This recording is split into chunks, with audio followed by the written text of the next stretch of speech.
नमस्कार, तपाईहरु हेर्दै हुनुहुन्छ लर्निङ विथ सञ्जीव र म सञ्जीव ढुङ्गानाको साथमा। योभन्दा अघिल्लो भिडियोमा हामीले पर्सेन्टेजसँग रिलेटेड सेटको क्वेसनमा पर्सेन्टेजसँग रिलेटेड क्वेसनको बारेमा डिस्कस गरेका थियौँ भने आज पनि हामी पर्सेन्टेजसँग रिलेटेड भएर गर्दैछौँ। यहाँनिर अगाडि केही क्वेसनहरू छ। क्वेसन नम्बर 1 मा भनेको छ, In a survey of community, it was found that 35% like folk song only, 20% like modern song only, 30% like both song, and 400 did not like both song. Find the number of people who like folk song by using Venn diagram. यो क्वेसनलाई हामीले अघिल्लो पटक भिडियोमा discuss गरेको question same उस्तै छ।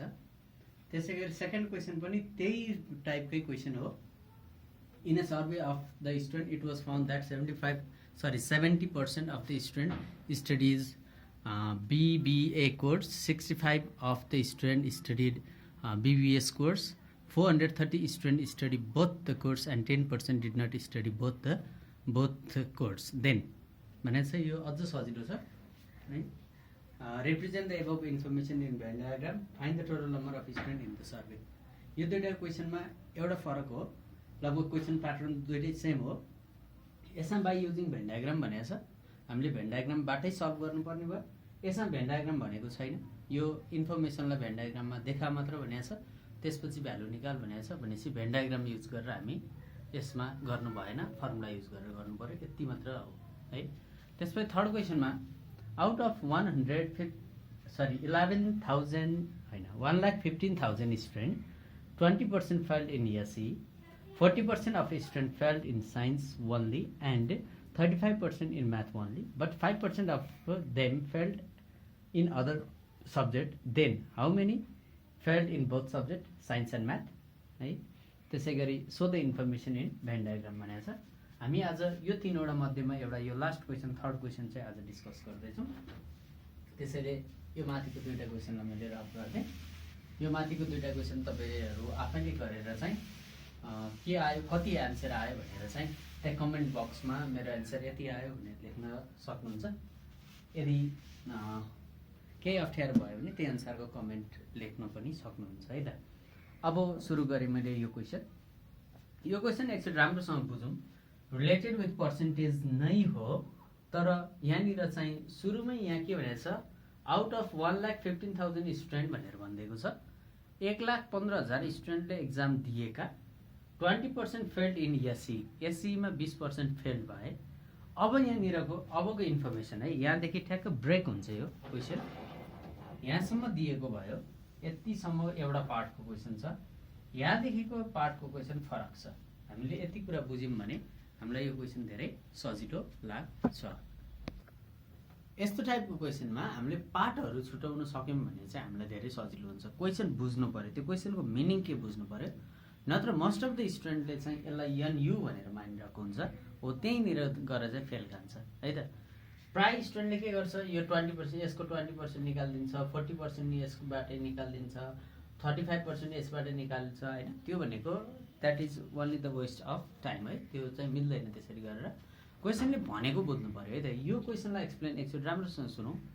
1,15,000 स्टुडेन्टले exam दिन लागेको, एक्जाम दिए मध्येमा सबैजना पास हुन्छन् भन्ने छैन, त्यहाँ फेल पनि भए, तर फेलको सङ्ख्या चाहिँ कति, 20% चाहिँ फेल भए है।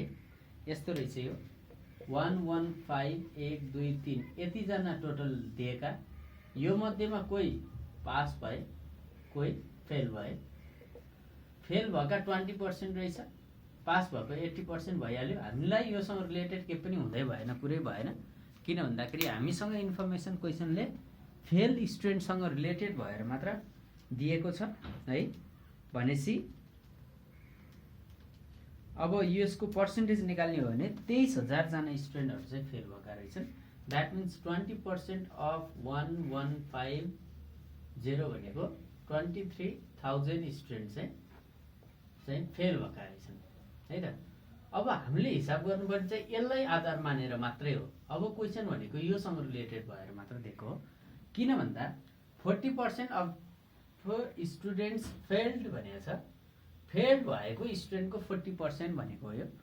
टोटल 20% फेल भएका 20% भनेको 23,000 रहेछ। अब यो 23,000 को 40% भनेर भन्न खोजेको हो है। भनेपछि हाम्रो लागि NU भनेको चाहिँ यो 20% अफ 1,15,000 रहेछ। यति कुरा बुझ्न सक्यो भने ल यो क्वेसन एकदम सजिलो हुन्छ। ल अब क्वेसनलाई गर्न थालौँ। अब तिमीहरूको मनमा यो लाग्न सक्छ 1,15,000 दिएको के त भन्दाखेरि 1,15,000 NU निकाल्नलाई मात्र दिएको हो, त्यसपछि 1,15,000 को केही पनि काम छैन है त। त्यसपछि यहाँ लेख्नु पर्यो total number of student appeared in examination है। एक्जाममा एपियर्ड भएका भनेको 1,15,000 मात्र रहेछन्। अब त्यसपछि त्यो मध्येमा फेल नम्बर भनेको 20% अफ इन एसी भनेको छ, फेल भनेको 20% भयो। यो एउटा माथिपट्टि गिभन मात्र लेख्यो है। अब लेट लेख्दैछु direct, let the number of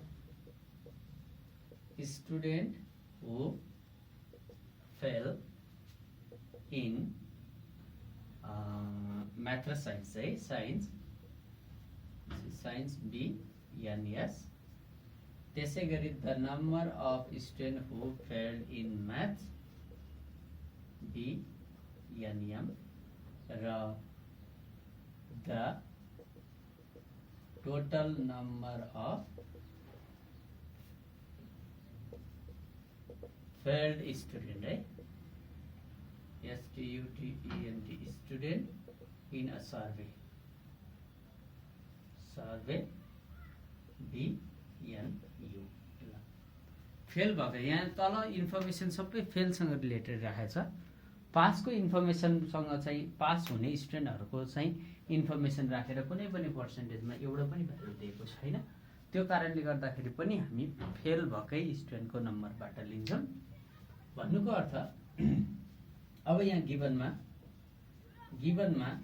NU भनेको चाहिँ 20% अफ टोटल एपियर्ड स्टुडेन्ट है, 1,1,5,1,2,3 जुन भनेको 23,000 स्टुडेन्ट रहेछन् स्टुडेन्ट। अब त्यसपछि NS चाहियो, N ओन्ली S रहेछ। N ओन्ली S भनेको 40% अफ यही मध्येमा होइन, यो मध्येमा चाहिँ अब 23,000 दिएको हो है। अब हामीलाई लास्टमा भनेको छ फाइन्ड द हाउ मेनी भनेको छ। सबभन्दा पहिला सुरु चाहिँ यो एउटा मात्र निकालेर अरू केही ननिकाल्ने 40%। त्यसपछि N ओन्ली M भनेको 35%। हामीले इन्डिभिजुअली सबैको नम्बरमा निकालिरहनु पर्दैन। अब यहाँ हेर है, यो 20% अफ 1,15,000 भनेको 23,000 जुन NU हो। पर्सेन्टेजमा हेर्ने हो भने यही 23,000 चाहिँ कति हो, 100% हो है। मेन यति हो। यो तिमीहरूलाई बुझ्नलाई गाह्रो छ, लेख्नलाई गाह्रो छ भने यसलाई यसरी लेख्न सक्छौ, अझ सजिलो लेख्दैछु। Number of failed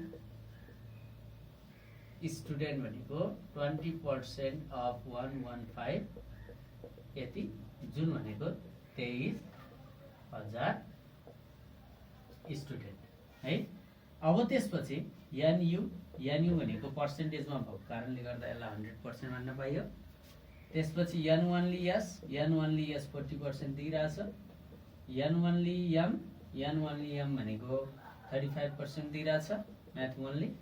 5% of them failed in other subject. Other भनेको म्याथ र साइन्समा होइन, अरू सब्जेक्टमा हुनसक्छ, इङ्ग्लिसमा हुनसक्छ, नेपालीमा हुनसक्छ, SPEमा, यही नै हो। भनेपछि M युनियन S को कम्प्लिमेन्ट भनेर चाहिँ 5% रहेछ।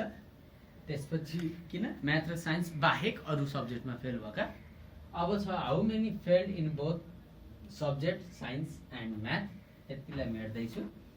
यो भनेको M इन्टरसेक्सन S को भ्यालु कति छ त्यो निकाल भनेको रहेछ। र एमा यही सोध्या हो भने बीमा चाहिँ भेन डायग्राममा देखाउने छ है त। त्यसपछि हामी भेन डायग्राम बनाउँदा अलिकति बाठो भएर काम गर्छौँ। किन हामी भेन डायग्राम यसको ठ्याक्क तल बनाउँदैनौँ, यही गिभनको ठ्याक्क साइडमा चाहिँ भेन डायग्राम बनाउँछौँ ताकि त्यो भेन डायग्राम सुरुमै बनाएको अथवा अन्तिममा बनाएको थाहा नहोस् भनेर है त। त्यसपछि एउटा सर्कल, त्यसै गरी अर्को सर्कल। यो भेन डायग्राममा यो साइन्स, यो म्याथ। अब हेर्दै जाउँ। 1 दिएको छ, डाइरेक्ट भर्न पाइयो। 40%, 35%, यो बाहिर 5%। हेर एन्सर निस्किसक्यो है।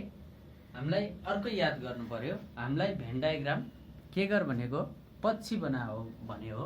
सेकेन्ड के बी नम्बरमा चाहिँ so the information in van diagram दिएको छ भनेपछि यो बिचको भ्यालु पनि हामीले भर्दिनुपर्छ है। सुरुमै बना भनेको भए यो बिचको भ्यालु यक्स लेख्नु पर्थ्यो, लेट गर्नु पर्थ्यो। सुरुमा केही पनि दिया हुँदैन, लेट गर्नु पर्थ्यो।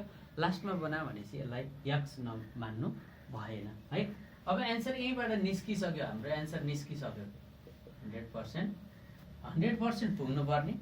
40, 35, 75, 75 र 5 ले 80, 80% आयो होइन।